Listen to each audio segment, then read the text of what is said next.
नाशिक या आपल्या बालेकिल्ल्याकडे लक्ष द्यायला राज ठाकरे यांनी पुन्हा एकदा सुरुवात केली आहे। नाशिकचा 2 दिवसांचा दौरा राज ठाकरे यांनी केला। महापालिकेतील अधिकारी, पदाधिकारी आणि नाशिक शहरातील प्रकल्पांचं पालकत्व स्वीकारलेल्या खासगी कंपन्यांच्या अधिकाऱ्यांशी राज यांनी चर्चा केली। मुंबई आग्रा महामार्गावरील बोटॅनिकल गार्डन, इतिहास संग्रहालय, फाळके स्मारक, गोदा पार्क अशा अनेक कामांचा त्यांनी आढावा घेतला। धूर फवारणी, पेस्ट कंट्रोलची कामं का मार्गी लागत नाहीत, ठराविक ठेकेदारांनाच का कामं मिळतात असे सवाल त्यांनी विचारले। स्वच्छतेचा विषय, जे धूर फवारणीचे ते का होत नाही, डासांचं प्रमाण वाढले, सगळे स्वच्छतेकडे लक्ष देण्याच्या सूचना दिल्या। पेस्ट कंट्रोलचा ठेका कोणाला दिलेला आहे, बाकीचे कॉन्ट्रॅक्टर का येत नाही, हे साहेबांनी जेव्हा कळालं तर असं समोर आलं की बाकीचे कॉन्ट्रॅक्टर घाबरतात। साहेबांनी मग आव्हान असं केलं, तुम्ही सगळ्या कॉन्ट्रॅक्टरांना बोलवा, त्यांची एक मिटिंग घ्या आणि त्यांना सगळ्यांना टेंडर भरायला लावा।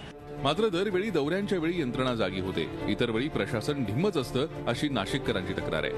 हे जे दौरे आहेत किंवा हे जे त्यांचे व्हिजिट्स होत आहे, यातनं फारसं असं काही डोळ्याला दिसलं असं येत नाही। आता अंतर्गत त्या दौऱ्यामध्ये कोण सहभागी असतं कोण नसतं हा सुद्धा एक राजकारणाचा भाग होऊ शकतो, परंतु असं नाशिककरांना समाधान वाटेल अशी कामगिरी आज तरी दिसत नाही।